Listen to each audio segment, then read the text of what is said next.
Bersyukur karena hari ini kita boleh ada sebagaimana kita ada di minggu yang terakhir di bulan November, dan sebentar lagi kita akan memasuki bulan terakhir di tahun 2012. Biar seluruh hati kita sore hari ini kita sediakan menjadi wadah untuk Tuhan beracara. Mari kita tundukkan kepala, kita berdoa. Terima kasih Tuhan. Sore hari ini kami bersyukur Tuhan. Kami tahu kami ada hanya karena anugerah Tuhan. Karena itu Tuhan, kami katakan syukur terima kasih. Syukur terima kasih Tuhan. Sebab siapakah kami? Kami tidak bisa menambah satu hasta saja pada waktu hidup kami. Tapi besarlah kasih dan setia Tuhan. Tuhan sudah menjagai kami dan memberkati kami. Karena itu Tuhan, ini umat-Mu. Kami mau datang Tuhan hanya untuk membawa penyembahan kami, hanya untuk menyembah-Mu Tuhan, hanya untuk menaikkan syukur bagi nama-Mu yang kudus. Terima kasih Tuhan. Terima kasih Yesus. Kemanakah aku dapat pergi, menjauhi Roh-Mu yang suci, Kau sahabat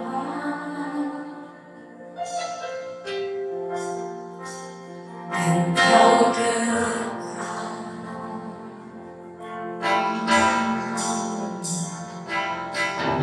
Bahkan seluruh pengertianku tak bisa membalas kesetiaan-Mu, sungguh mulia.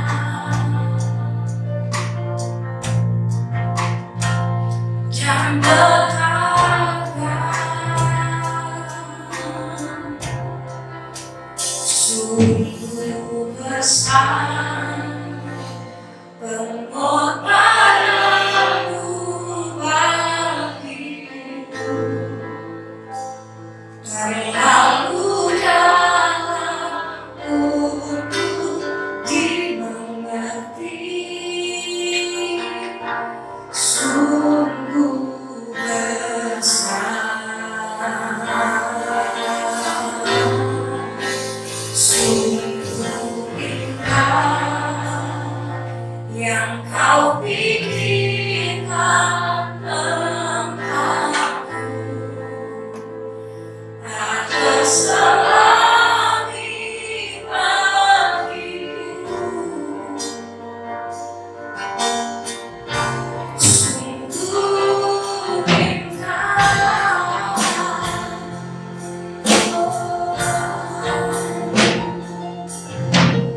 Kemanakah aku dapat pergi, menjauhi Roh-Mu yang suci, Kau sahabat dan Kau dekat, dan Kau dekat. Katakan dengan segenap hatimu, akan seluruh pengertianku, Kau bisa membalas kesetiaan-Mu, sungguh mulia. Dan berharga, dan berharga, sungguh besar pengorbanan-Mu bagiku. Terlalu dalam untuk dimengerti, sungguh besar.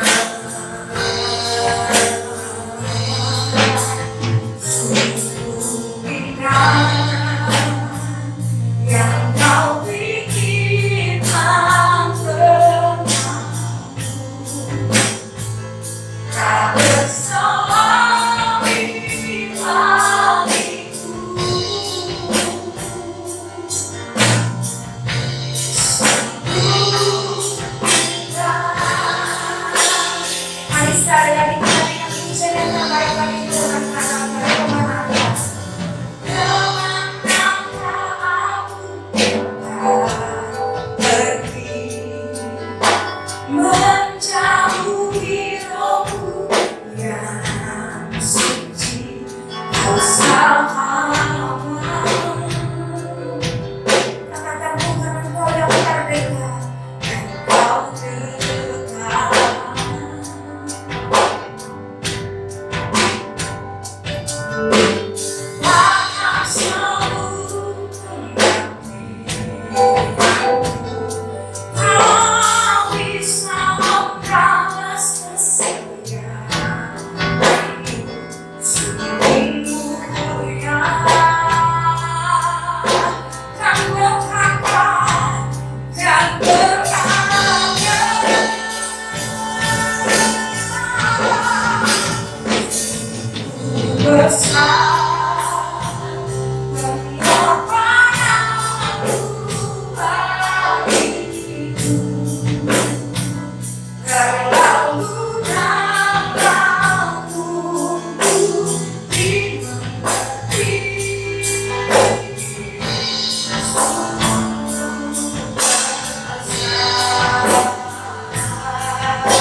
Puji Tuhan. Shalom saudaraku. Shalom saudara. Judul renungan saya pada malam ini atau tema khotbah kita pada malam ini adalah sikap menghadapi kemustahilan. Sikap menghadapi kemustahilan. Saudara yang dikasihi Tuhan, fakta kehidupan yang berat yang sering kali kita jalani sering mengesankan bahwa Allah berdiam diri. Kita menangkap adanya isyarat bahwa seakan-akan Allah tidak ada. Kalaupun ada, dia seperti diam 1000 bahasa. Tidak peduli, tidak mau mengerti, bahkan tidak sudi campur tangan terhadap masalah kita. Apakah itu benar? Tidak. Saudara, kita hari-hari ini sedang terpuruk oleh hantaman terburuk dari pandemi. Bukan cuma kehilangan pekerjaan, kehilangan rupiah, kehilangan kesempatan untuk anak-anak bisa makan 4 sehat 5 sempurna. Bahkan bukan cuma kehilangan materi, tapi saya harus jujur, mereka banyak kehilangan intimasi, kehilangan keakraban dengan Tuhan. Putus segala-galanya, perpuluhan putus, persembahan putus, persekutuan putus, komsel putus. Saudaraku yang dikasihi oleh Tuhan, apalagi ditambah dengan kehilangan pekerjaan yang merupakan momok bagi masa depan keluarga, apalagi ditambah dengan sakit penyakit akut, ditindas, dihianati, diperlakukan tidak adil, pada waktu melalui hari-hari gelap itu sendirian, dalam kesenyapan dan kesepian tiada teman. Sering kita mendapat kesan dan isyarat bahwa Allah jauh. Allah sungguh berdiam 1000 bahasa. Seakan-akan kita diperlakukan tidak adil. Mana Allah yang kita sanjung dalam puja-puji bahwa dia mengasihi kita, bahwa dia benteng perlindungan kita, bahwa dia mengasihi kita dengan memberikan berkat yang berkelimpahan. Mana? Yang sudah bingung bertambah bingung, yang sudah ragu bertambah ragu, yang mulai khawatir bertambah takut. Dan biasanya orang-orang seperti ini mulai kehilangan arah, lost konteks, lost faith, kehilangan iman, kehilangan hubungan, lost intimacy, kehilangan keakraban.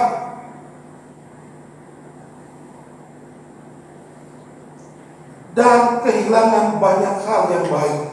Ibarat orang sedang naik ke sebuah gunung, sampai di puncak, dia kehilangan kompas. Dia tidak tahu jalan setapak untuk turun dan pulang. Saya jadi ingat beberapa tahun yang lalu, berapa anak muda pendaki naik ke Gunung Salak. Rupanya karena tidak menemukan jalan pulang, mereka semua ditemukan sudah jadi mayat. Ada yang tenggelam, ada yang ketakutan buka baju, rupanya teriak-teriak. Karena secara psikologi itu sangat menggetarkan hati. Kengerian itu rupanya membuat mereka ketakutan. Saudaraku, banyak hari-hari ini anak Tuhan yang kehilangan kompas batin, kehilangan kompas iman. Pak Gembala, apa Pak sebaiknya yang harus kita miliki? Sikap seperti apa Pak yang harus kita punyai menghadapi ini semua.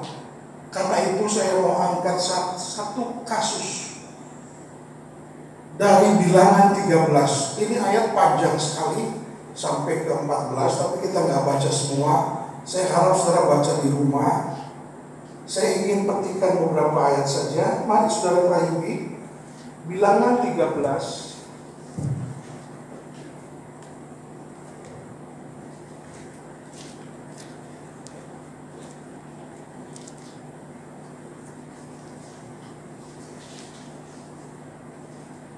Kita mulai ayat 1.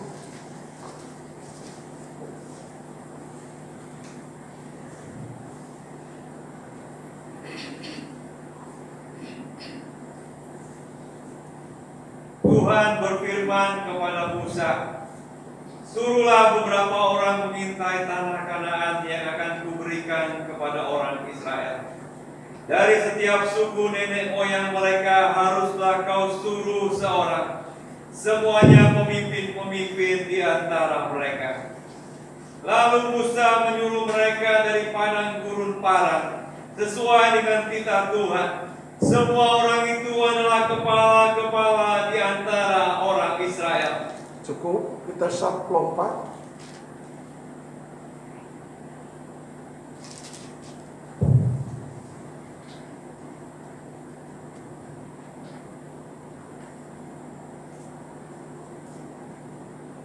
Ayat 25. Ayat 25. Sesudah lewat 40 hari pulanglah mereka dari pengintaian negeri itu, dan langsung datang kepada Musa, Harun dan segenap umat Israel di Kades, di padang gurun Paran.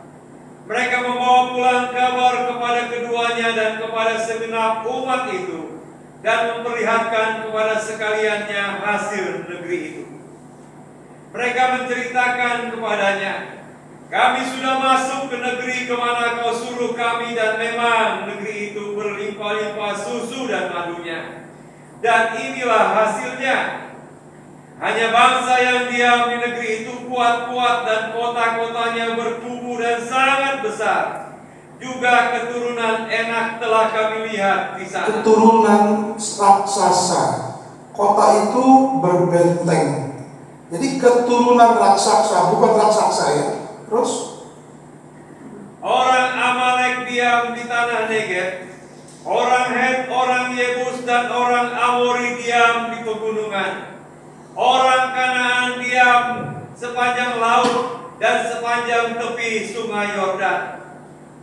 Kemudian Kaleb mencoba menenteramkan hati bangsa itu di hadapan Musa, katanya, "Tidak, kita akan maju dan menduduki negeri itu, sebab kita pasti akan mengalahkannya."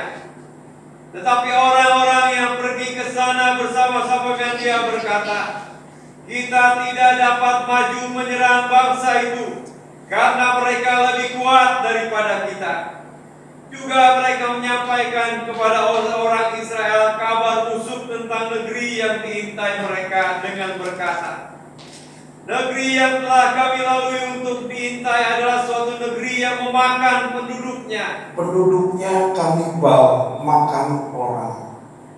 Dan semua orang yang kami lihat di sana adalah orang-orang yang tinggi-tinggi perawakannya."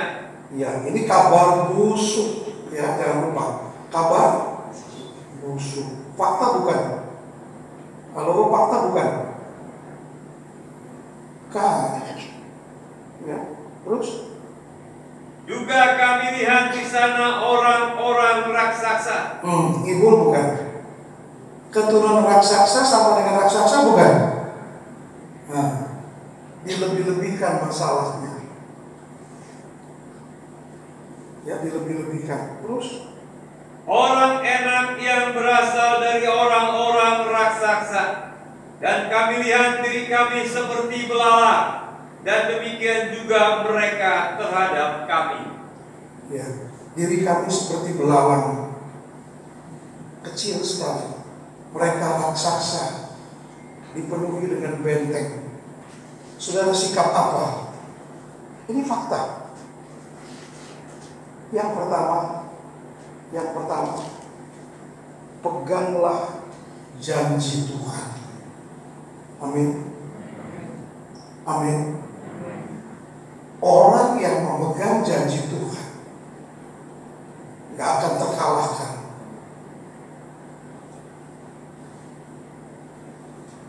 Israel pegang janji siapa? 3 kali Abraham, Allah berjanji kepada Abraham.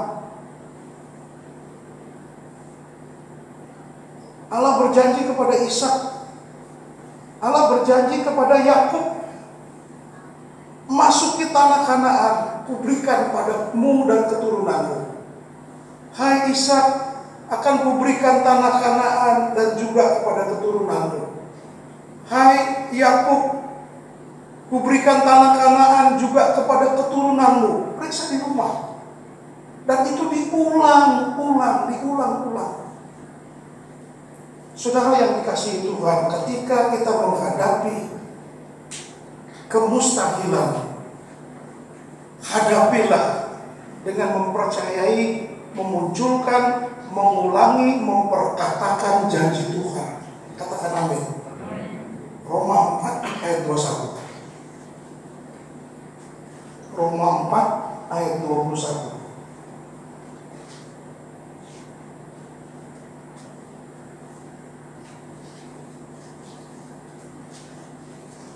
Dengan penuh keyakinan bahwa Allah berkuasa untuk melaksanakan apa yang telah Ia janjikan. Amin. Terus 20 atau 21? Ayat 20. Tetapi terhadap janji Allah Ia tidak bimbang karena ketidakpercayaan. Ya. Malah Ia diperkuat dalam imannya dan Ia memuliakan Allah. 21. Dengan penuh keyakinan bahwa Allah berkuasa untuk melaksanakan apa yang telah Ia janjikan. Oke, sekarang tengok sebelahnya. Ngomong, jangan pernah lupakan janji Tuhan sayang. Ayo bro. Ini akibat stay at home. Jadi paranoid semua. Jangan pernah lupakan janji Tuhan. Saudara, tolong catat. Kejadian 12 ayat 3, janji Allah pada Abraham. Kejadian 26 ayat 3, janji Allah pada Ishak. Dan Kejadian 28 ayat 31, janji Allah kepada Yakub. Rupanya ini sudah diketahui oleh orang-orang Israel. Dari generasi ke generasi selama mereka jadi budak di Mesir. Sayangnya saudaraku, mindset mereka bodoh, budak, bangsa budak, kasar, etikanya juga dungu. Karena itu Allah nggak bisa ngomong kepada seorang yang bangsa intelek.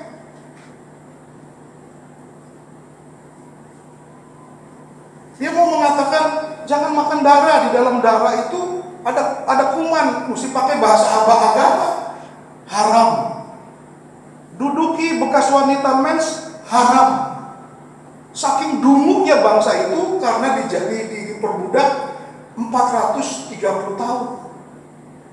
Apa yang di dalam mindset mereka? Penyembahan berhala di mana-mana di seluruh Mesir. Penyembahan berhala secara nyata. Jadi mindsetnya itu membuat mereka tidak mengalami kecerdasan rohani. Saya mau katakan begini, orang yang nggak percaya janji Allah jadi bodoh. Otaknya nggak jalan. Nggak punya kecerdasan rohani, nggak punya. Tidak punya akal sehat. Orang yang melepaskan janji Tuhan jadi dungu. Karena komponen kita, kalau kita mentaati Tuhan, pegang janji Tuhan, kita se-DNA, se-chemistry dengan Tuhan. Tapi kalau kita tidak taat, tidak pegang janji Allah, mencampakkan, memarkirkan, meminggirkan, membuat, mencampakkan janji Allah, kita jadi dungu. Saudaraku yang dikasihi Tuhan,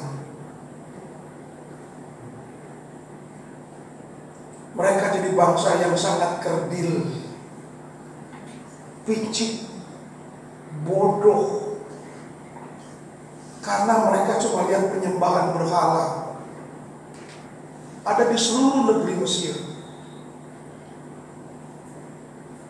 Bahkan Musa sampai berkata, Tuhan, kalau nanti hamba datang kepada mereka dan mereka tanya, engkau diutus siapa? Siapa Allah yang mengutus engkau? Kenapa Musa tanyakan begitu? 400 tahun lebih jadi budak.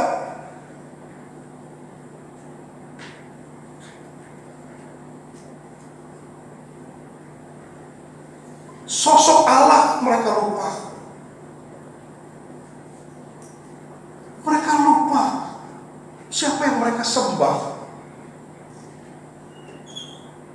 Musa berkata, kalau mereka tanya, aku harus jawab apa Tuhan? Mereka bangsa yang keras kepala. Saudara yang dikasihi oleh Tuhan, mereka bangsa yang tidak beretika.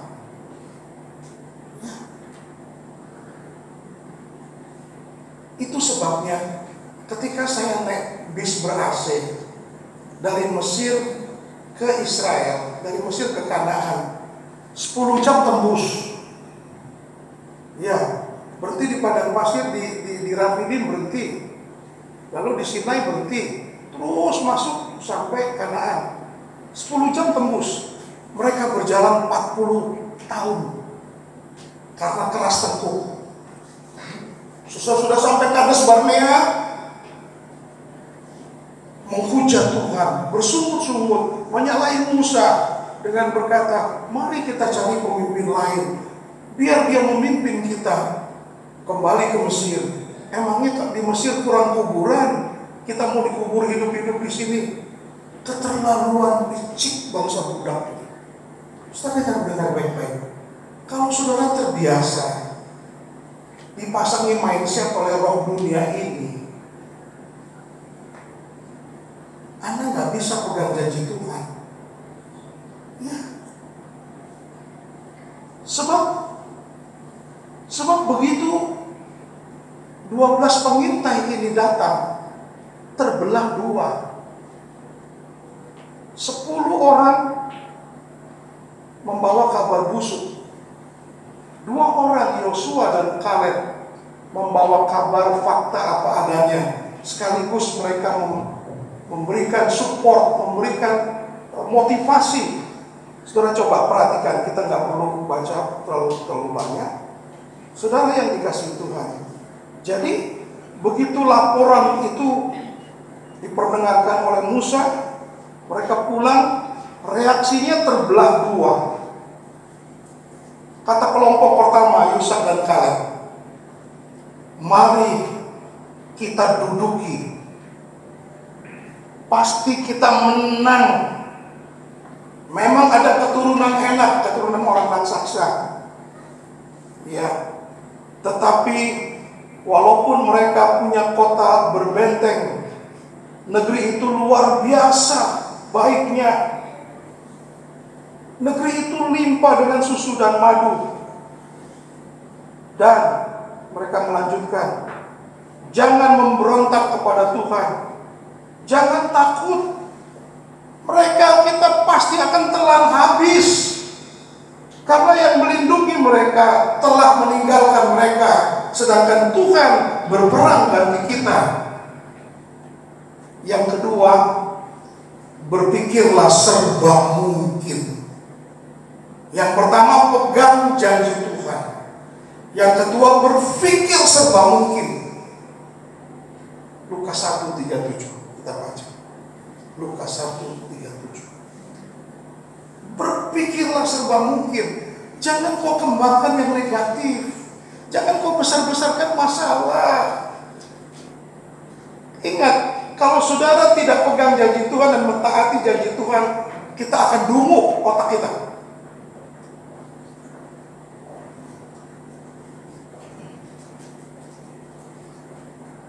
Mari. Sebab bagi Allah tidak ada yang mustahil. Katakan amin. Ada yang mustahil bagi Tuhan? Kalau ada yang mustahil bagi Tuhan, mari kita berpikir seperti Tuhan. Tidak ada yang mustahil bagi Tuhan. Mari kita berpikir serba mungkin. Markus 11, 23, 24.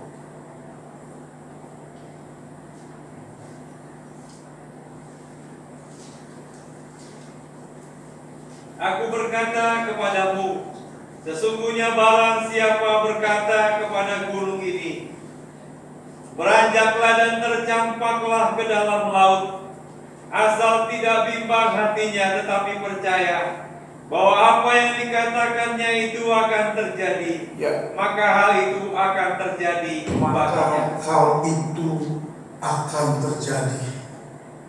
Boleh katakan amin. 24. Karena itu aku berkata kepadamu, apa saja yang kamu minta dan doakan, percayalah bahwa kamu telah menerimanya, maka hal itu akan diberikan kepadamu. Tolong garis bawahi apa saja. Kalau mau datang ke Pak Rosadi, lu kutil boleh. Kalau kanker jangan. Percuma. Walaupun dia pendeta karismatik, nggak ada kuasa. Kutil boleh. Mempan loh sama doanya. Kalau cancer kagak. Lah, mari kita ngopek ayat ini. Kalau Anda katakan begitu, apa saja, jangan kalau Anda mengatakan yang negatif 100 kali, maka yang negatif itu akan jadi kebenaran. Saudaraku yang dikasihi Tuhan, ketika Hitler menguasai Eropa, maka dia perlu menunjuk Joseph Goebbels sebagai menteri propaganda yang membangun cerita bohong. Tekniknya big lie, kebohongan besar, lewat koran, lewat radio, lewat apa saja alat komunikasi, membangun antisemit, kebencian pada orang Yahudi. Kita susah, kita miskin, kita dihantam oleh tentara Inggris dan Prancis, Rusia.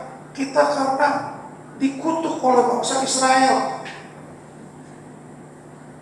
Katakanlah yang negatif itu 100 kali, maka orang akan percaya itu sebagai kebenaran.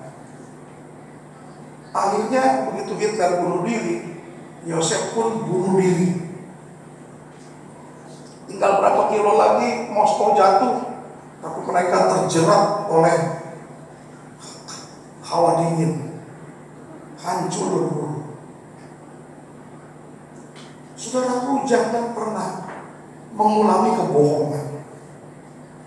Semua yang tidak bersumber dari firman Allah kita nggak boleh ulangi. Kita nggak boleh beritakan, warta beritakan. Kita lanjutkan, nggak boleh. Saudaraku yang dikasihi Tuhan, berpikirlah serba mungkin. Jangan biarkan kesulitan merusak dan merasuk iman kita. Saudaraku, justru sebenarnya dalam keadaan yang buruk dan terpuruk yang kita sedang hadapi, Tuhan ingin kita berhenti sejenak dan introspeksi.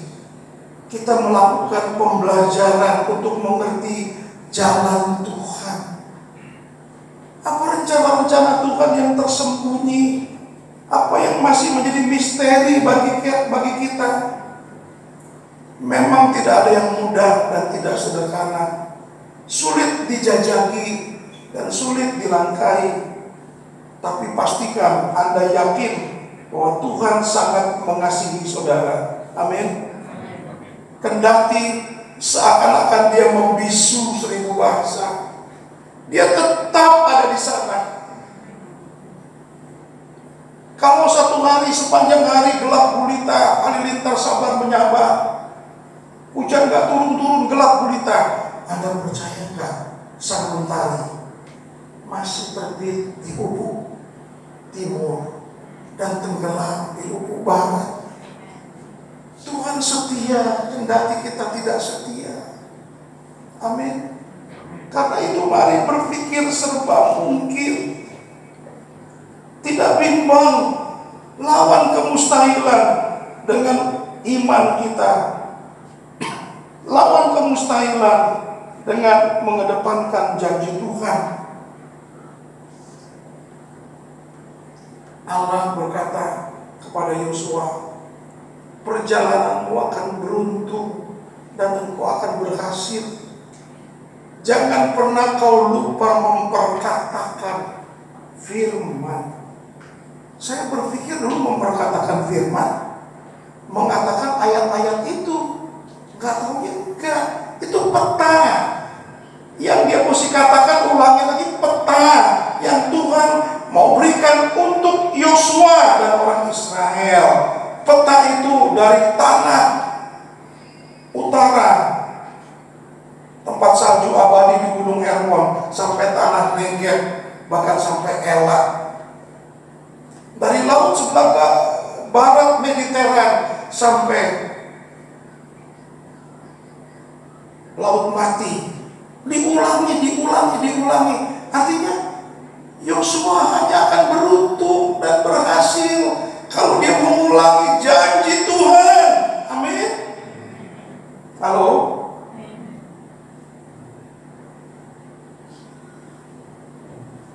Saudara, kelompok yang kedua tadi sudah dikatakan, kita gak bisa maju berperang karena semua orang-orang raksasa ada di sana. Mereka pemakan manusia, kanibal. Mereka tinggi-tinggi, semua raksasa. Kami seperti belalang. Loh, kok malah mengecilkan Tuhan? Kok malah mengecilkan iman sendiri? Gimana sih? Kalau ada orang berusaha gagal, lalu dia coba lagi, usaha lagi dengan cara yang sama, pendekatan yang sama, korban yang sama, modal yang sama, bangunnya pun siang bolong, waktu yang sama, mau berhasil berlipat-lipat. Anda waras nggak? Jangan begitu, bro. Anda waras nggak? Orang kalau berhasil harus bayar harga. Bangun lebih pagi. Pendekatan. Mulut bisa dipercaya orang. Jangan masih muda ngutang sana sini. Gimana sih? Masih tinggal dengan orang tua kok ngutang. Jangan. Orang dunia tahu. Renal Kasami tahu. Orang mau berhasil harus rela korban, bayar harga. Tapi kalau kita nggak mau, Anda malas nggak?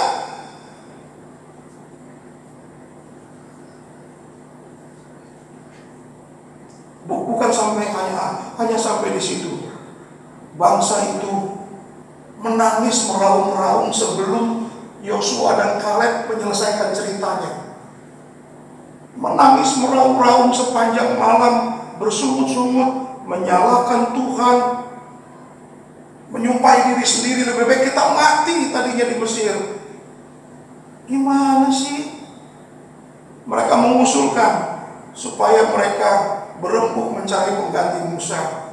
Mereka lupa laut kosong sudah dibelah. Mereka lupa setiap pagi sebelum matahari terbit, roti yang manis, kecil, putih seperti ketumbar buat makanan mereka. Mereka lupa kalau mereka butuh daging. Mereka lapor kepada Musa, Tuhan kirim daging burung puyuh. 5 perjalananmu tidak membuat kakimu bengkak. Luar biasa. Mereka bangsa yang picik, bangsa yang dungu, bangsa yang bodoh. Karena mindsetnya mindset Mesir. Saya harap Anda yang mau bertobat betul-betul deh. Katakan amin. Saya menangani satu orang Bali. Sekarang udah ikut Tuhan. Saya bilang, dia namanya Made. Pak Made, iya Pak Manuel. Anda ini punya dosa pasif atau dosa aktif loh. Maksud Bapak? Anda dosa pasif karena Anda sudah diserahkan oleh keluarga ayah ibu Anda ke dewa-dewa. Anda juga dosa aktif, Anda menyembah dewa-dewa itu. Berarti saya mesti tangani dua dosa ini. Sekarang Anda mau jadi orang Kristen, Anda harus sungguh-sungguh, jangan main-main. Banyak orang-orang yang jadi Kristen dulunya agama lain, tapi nggak sungguh-sungguh, nggak tumbuh bantut. Kenapa? Dulu mereka udah menyembah berhala, mindsetnya salah. Istrinya yang Kristen, kalau suaminya yang dulu dari non-Kristen, nggak sungguh-sungguh, salah besar. Sisa-sisa kekafiran rusak batin mereka. Kerusakan batin dan nurani terlalu hancur, terlalu dalam kerusakannya. Gak bisa beres 1-2 bulan, 1-2 tahun pun belum tentu. Itu kalau istrinya rajin dorong, ayo Pak baca Alkitab, ayo Pak. Kalau sekarang nggak gereja didiemin, ya penting mau belajar, ngalir lah. Gimana sih? Ada waras kan? Saudaraku yang dikasihi Tuhan,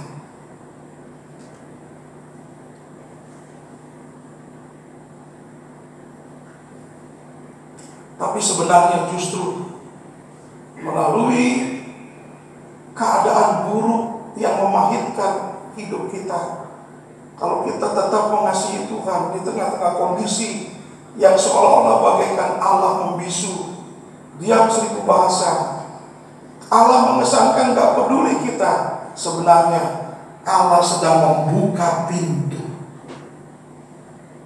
Dulu kita pikir bukan jalan buntu, ternyata pintu. Saudaraku, apakah mereka lupa? Itu buah yang besar-besar. Saudara, ketika saya ada di Yeriko,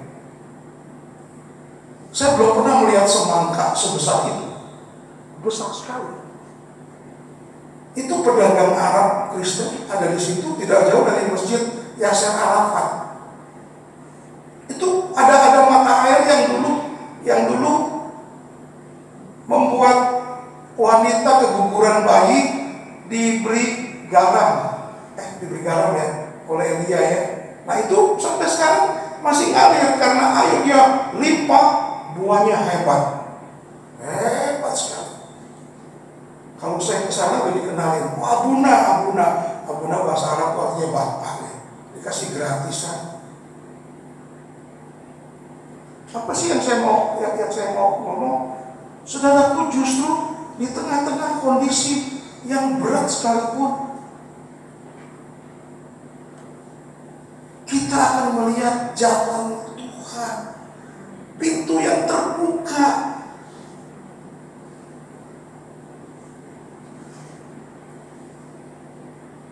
Pintu terbuka. Tapi sayangnya mereka tidak gunakan pintu itu. Kalau Yeriko itu sudah dikalahkan, harusnya Ai dikalahkan, lalu yang lain semua gacor, gampang. Tetapi sayangnya tentara Israel melakukan perbuatan tidak bermoral. Harta Yeriko yang harusnya dibakar, dia sembunyikan. Sehingga pada waktu mereka mengalahkan Ai, mereka kalah. Mungkin ratusan orang meninggal. Sampai Yosua kasih robek bajunya. Kenapa Tuhan? Yeriko kami menang, bangsa yang kuat. Katanya temboknya itu bisa balap 3 kereta di atasnya. Di mana rumah bordir dari siapa itu, Rahab ada di situ.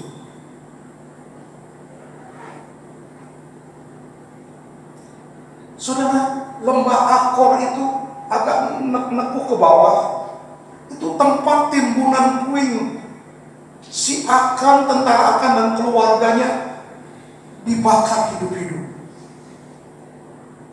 Tapi luar biasa, di situ mereka berdosa pada Tuhan. Namun Yesaya 65 ayat 10, lembah Akor jadi pintu pengharapan. Katakan amin. Katakan amin.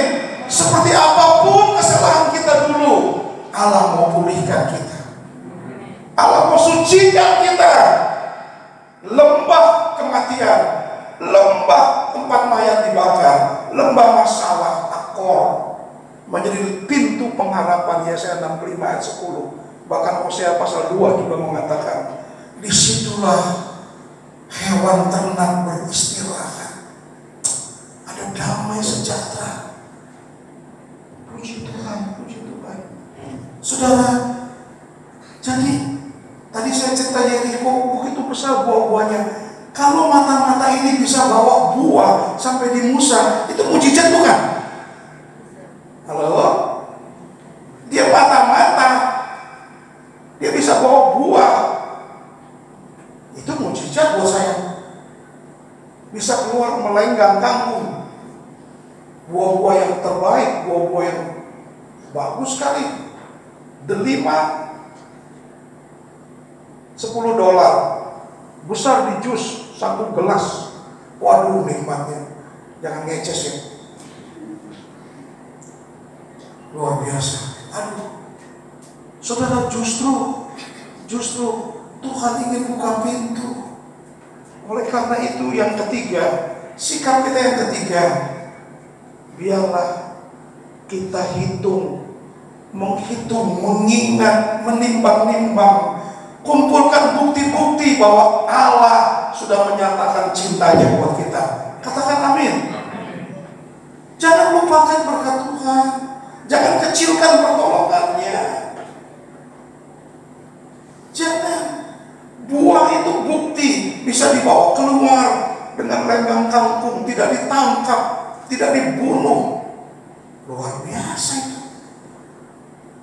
Bukti apalagi selain itu, Pak Gembala? Ketika mereka berteriak mau merajam Yosua dan Kaleb, kemuliaan Allah turun. Wah, surga turun tangan. Kalau Anda hidup benar, Anda pegang janji Tuhan, berpikir serba mungkin, hitung berkat-berkat Tuhan, jangan sampai ada yang dilupakan. Kalaupun Anda diperlakukan tidak adil, Anda dikhianati, Anda ditipu, Anda dijolimi, ingat, pembelaan surga terbuka buat saudara.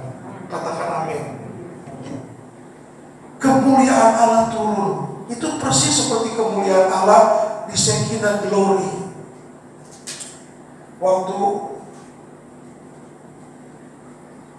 Salomo menabiskan bait Allah, itu kemuliaan Allah turun sampai imam-imam tidak bisa berdiri menyelenggarakan ibadah. Saya rasa bertiarap atau mereka jatuh. Kemuliaan Allah menyertai kita. Karena itu jangan pernah lupakan. Hitunglah berkat Tuhan satu persatu. Bisa katakan amin. Berkat Tuhan itu invest untuk kemenangan next time. Apa yang Tuhan sudah buat di masa lalu adalah jaminan bahwa Dia tidak akan tinggalkan kita. Hitung berkat Tuhan, hitung kebaikan Tuhan. Ingat-ingat. Dan itu akan membuat saudara berkemenangan senantiasa. Saudara yang dikasihi oleh Tuhan,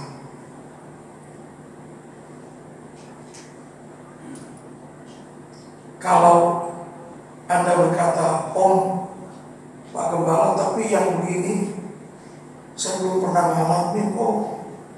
Ini terlalu berat, Om, buat saya. Om sih enak ngomong begitu, namanya juga pendeta, mesti pintar ngomong. Saya belum pernah ngalami, Om. Saudara, saya sadar itu gak mudah. Bagaikan tersembunyi ujung jalan. Jalan berputar terlalu jauh. Kapan jalan penuh masalah ini akan berakhir? Saudaraku, kalau Tuhan membukakan pintu, artinya Tuhan beri kesempatan buat kita. Artinya Tuhan ingin moving to the next level. Kalau Tuhan suruh kita bertindak, Dia mau kita naik kelas. Moving to the next level. Naik kelas. Kita memandang pengalaman yang baru ini tidak lagi dari sudut kita, tapi dari sudut Tuhan. Pintu terbuka, lubang yang ada di situ. Ternyata Tuhan ingin mengajari kita peristiwa baru, supaya kita ngerti ada Tuhan di balik peristiwa itu. Katakan amin. Katakan amin. Pak Gembala, tapi terlalu berat buat saya, Pak. Saya belum pernah punya pengalaman di sini, Pak. Pintu Tuhan buka. Kalau Tuhan sudah buka pintu, tidak ada satu yang dapat menutupnya. Katakan amin. Bersyukurlah senantiasa. Saya percaya mereka yang sungguh-sungguh mengasihi Tuhan, menjaga kemurnian hatinya dengan tulus, memasuki pengalaman baru bersama dengan Tuhan. Memang kita masih mempertanyakan, mengapa harus begini Tuhan? Mengapa Tuhan? Baru saja saya mulai nata, anak-anak saya masuk kuliah, pandemi lah yang datang. Kenapa sampai begini Tuhan? Kenapa saya sampai dihajar habis-habisan? Ingat, Tuhan mau buka pintu buat engkau. Syukurilah. Lembah akor, lembah masalah dan lembah kematian. Tapi Yesaya 65 ayat 10 menjadi tempat kawanan ternak, lembah pengharapan. Katakan amin. Wow. Yakinlah, kalau kita tidak dihajar, kalau kita tidak terpuruk, tidak mengalami sakit penyakit, barangkali engkau tidak rindu surga, engkau tidak rindu hidup lebih dekat, lebih suci, lebih habis-habisan buat Tuhan. Kalau kita tidak dihajar habis-habisan, belum tentu kita sungguh-sungguh. Bersyukurlah, kendati kita tidak setia, Tuhan tetap setia. Amin. Kita menemukan kebenaran-kebenaran yang menyentuh kita, membawa kita kepada pembaharuan. Saudara, jaga ucapan syukur, jaga ucapan terima kasih.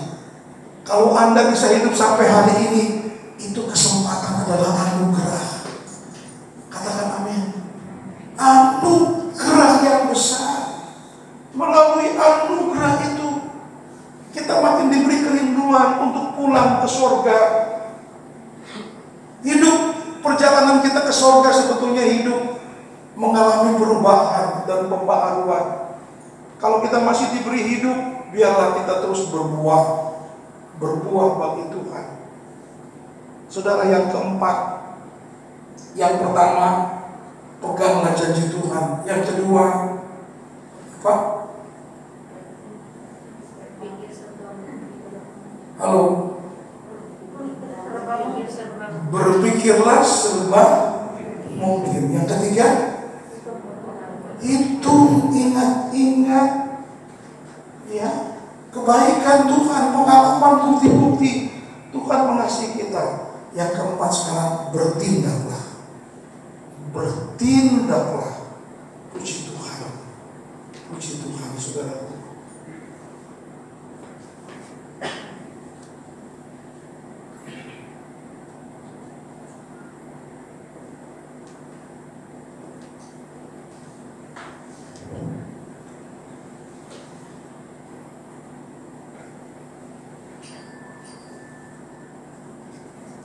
Sekarang mari kita bertindak. Ketika orang-orang Mesir, tentara Mesir sudah dekat sekali, orang-orang Israel masih menyeberang di tempat kering. Lalu Musa sudah berdiri dengan tongkatnya. Musa teriak-teriak menyuruh orang Israel, cepat, cepat, cepat.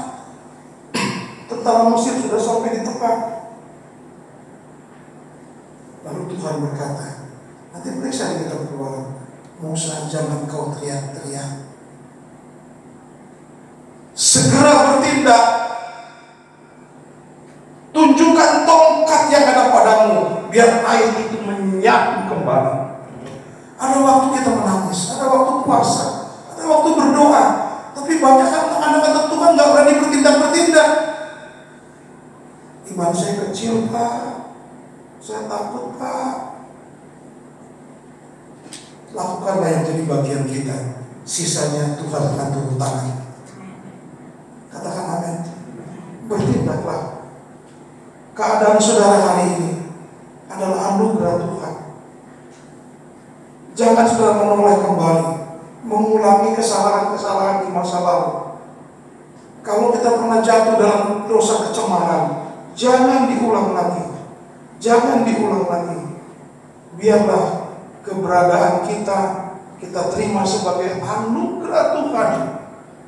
Dan miliki 4 sikap ini, saudara akan mengalami pertolongan Tuhan. Semoga Tuhan memberkati kita. Yang pertama, saudara, pegang janji Tuhan. Yang kedua, berpikir serba mungkin. Yang ketiga, hitung, ingat-ingat pengalaman Tuhan membuktikan menolong kita. Yang keempat, mari bertindak. Puji Tuhan.